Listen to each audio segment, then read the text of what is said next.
ሰላም ጤና ይስጥልን የተከበራችሁ ተመልካቾቻችን ሳምንታዊ የፖሊስ መረጃዎችን ይዘንላችሁ ቀርበናል።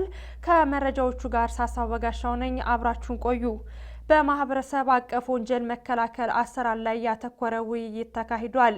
የአማራ ክልል ፖሊስ ዋና ጠቅላይ መምሪያ ከፍተኛ አመራሮችና አጋር አካላት ጋር በውይይቱ ላይ መሳተፋቸው ታውቋል። ይፍቱ ስራ ዋጋቸው ተጨማሪ አላት። ለጸጥታ አካላት በሰብአዊ መብት አያያዝና በማህበረሰብ አቀፍ ፖሊስ አገልግሎት ላይ ያተኮረ ስልጠና ተሰጠ።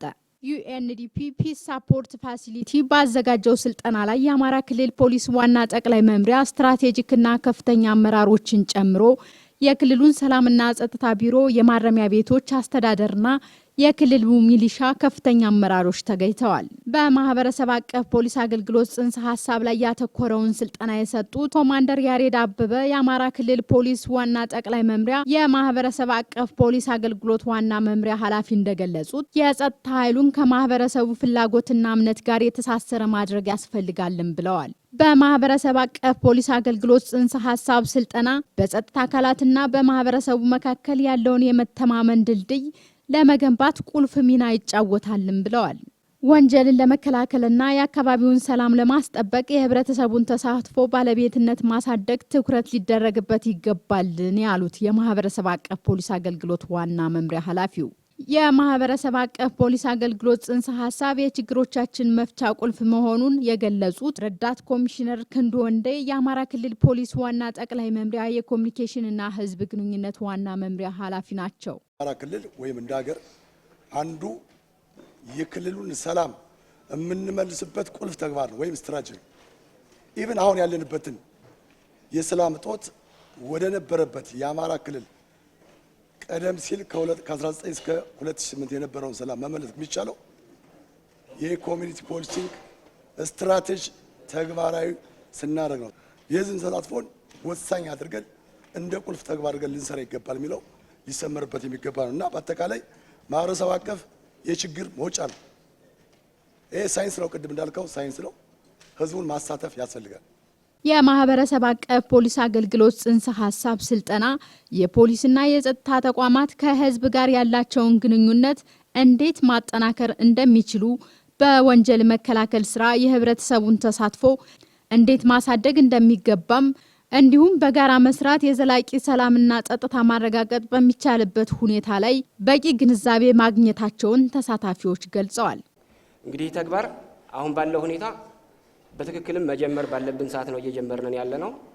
አስቻይ በሆኑ አካባቢዎችም ጭምር የፖሊስ አገልግሎት እየተጀመረ ያለበት ሁኔታዎች ያሉ ስለሆነ ማለት ነው። እንደኛም ዞን ወስደን ስናይና አንዳንድ አካባቢዎች ላይ ማህበረሰቡ አሁን ደስተኛ ነው። ሞሎየውን አሟልቶ ህዝብ የሚያወያይ ፖሊስ ህዝብ ፊት መቅረብ ሲጀምር በራሱ ሰላም እየተሰማው ነው ማለት ነው። ስለዚህ ይሄ ጅምር ይሄ ሁኔታ የተነቃቃ መሄድ ያለበት ነው። የማህበረሰብ አቀፍ ፖሊስ አገልግሎት አሁን ወቅቱ ነው የሚለውን ነገር በአስተሳሰብ መያዝ እኔ ወሳኝ ነው የሚል ሀሳብ አለ። በነገራችን ላይ ከጽንሰ ሀሳቡ ጀምሮ እኔ አንድ ማልስማማበት ነገር አለ። ህዝቡ ተሳታፊ አይደለም፣ ህዝቡ ባለቤት ነው። ለምሳሌ ከኮሚኒቲ ፖሊሲንግ ባህሪ አንጻር አንዱ ስልጣንን ማካፈል ነው። ስልጣንን ካካፈልከው ደግሞ ባለቤት ነው። ስለዚህ በማህበረሰብ አቀፍ ፖሊስ አገልግሎት ህዝቡ ተሳታፊ የሚጋበዝ ተሳታፊ ሳይሆን ራሱ ባለቤት ሆኖ ሰላሙን የሚያረጋግጥ ነው። በዚህ ልክ አስተሳሰብና ግንዛቤ መያዝ አለበት የሚል ሐሳብ ነው ያለኝ በግሌ ማለት ነው። ባለቤት መሆን መቻል አለበት እንጂ ተሳታፊ መሆን መቻል የለበትም። ስለዚህ አሁን ካለንበት የጸጥታ ስጋትና ችግር አኳያ ደግሞ የማህበረሰብ አቀፍ ፖሊስ አገልግሎት በጣም ወሳኝና ማስቀጠል ያለብን ሁኔታ ነው ያለ። የመጀመሪያው ወንጀልን ለመከላከልና ውጤታማ ስራ ለመስራት የህዝብና የፖሊስ ግንኙነት ጠንካራ መሆን አለበት ነው። የግንኙነቱ ጉዳይ ያለው ነው። ፖሊስና ህዝብ ወይም የሚመለከተው የጸጥታ አካላት ጠንካራ የሆነ ግንኙነት መኖር አለባቸው ነው። ሁለተኛ የፖሊስና ህዝብ መሳተፍ አለባቸው ነው። ይሄ አንዱ የሚያሳትፈው ሌላኛው የሚሳተፍ ሳይሆን በተለይ የወንጀል ችግሮችና ስጋቶችን ቅድም እንደቀረበው ለመከላከል ህዝብና ፖሊስ መሳተፍ አለባቸው በጣም የሚለው ሀሳብ ነው። ይሄ ምን ያህል ነው ብለን ካየነው በእያንዳንዱ ያለውን አፈጻጸምና ጉድለት ልናየው እንችላለን፣ እንመለከተው እንችላለን። በዋናነት ግን ሁለቱም አካላት ጠንካራ የሆነ ተሳትፎ ሊያሳዩ ይገባል ነው።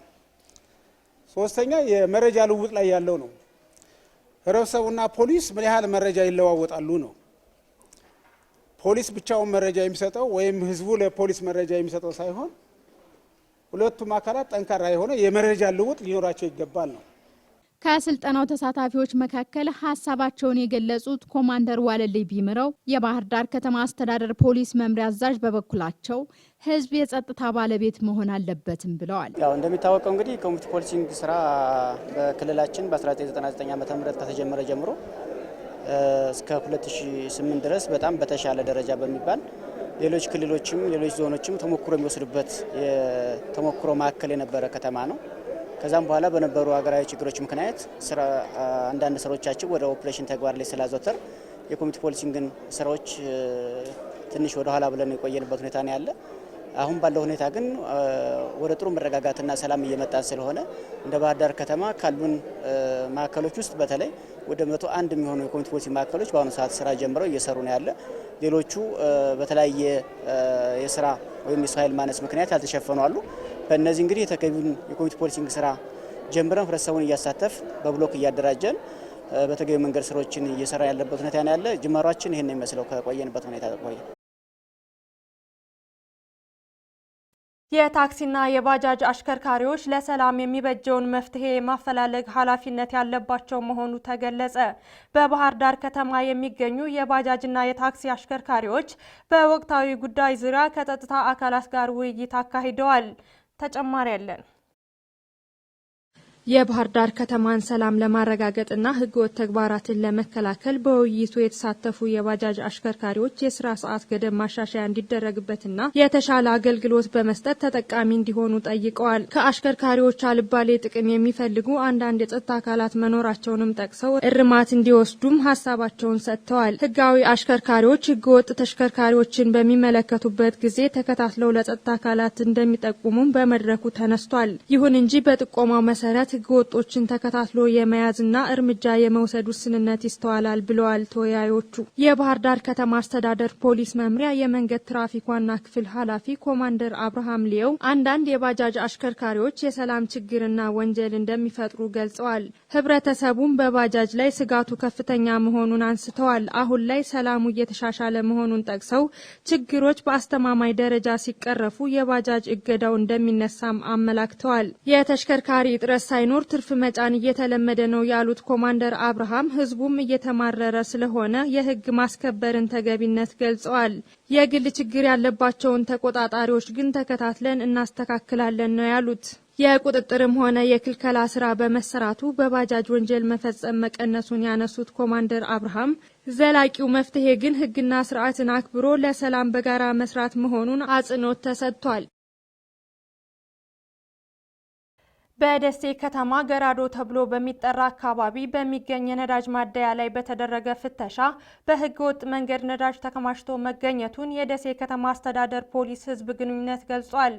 ህገወጥ ንግድን ለመከላከልና ለመቆጣጠር በክልልና ከተማ አስተዳደር የተዋቀረው ቡድን በደሴ ኮምቦልቻና ኬሚሴ ከተማ ቁጥጥር እያደረገ ሲሆን በደሴ ከተማ ገራዶ ተብሎ በሚጠራ አካባቢ በሚገኝ ነዳጅ ማደያ ውስጥ በህግ የተፈቀደውን የግብይትና የማከማቻ ሂደት ያላከበረ ተግባር መፈጸሙ በፍተሻ ተረጋግጧል።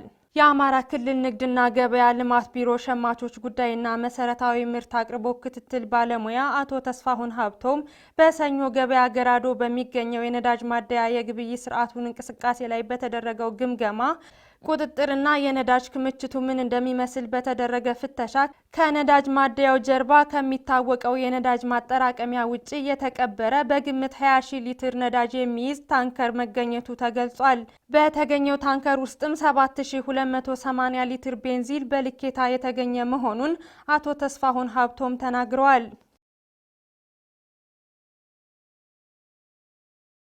በ31ኛው የመላው አማራ አገር አቋራጭ ሩጫ ውድድር የአማራ ክልል ፖሊስ አትሌቲክስ ቡድን በአጠቃላይ ውጤት አሸናፊ ሆኗል። 31ኛው የመላው አማራ አገር አቋራጭ ሩጫ ውድድር በደብረ ማርቆስ ከተማ ተካሂዷል። በዚህ ውድድር ተሳታፊ የሆነው የአማራ ክልል ፖሊስ አትሌቲክስ ቡድን በዱላ ቅብብል፣ በድብልቅ ሪሊ ወንድና ሴት እንዲሁም 10 ኪሎ ሜትር ሴቶችና 8 ኪሎ ሜትር ወንዶች ውድድር ላይ ባደረገው ተሳትፎ ክለቡ 3 ዋንጫ፣ 2 ወርቅ፣ 2 የብርና 2 የነሐስ ሜዳሊያዎችን አግኝቷል። የአማራ ክልል ፖሊስ አትሌቲክስ ቡድን በውድድሩ የበላይነቱን በመያዝ በአጠቃላይ ውጤት አንደኛ ሆኖ አጠናቋል።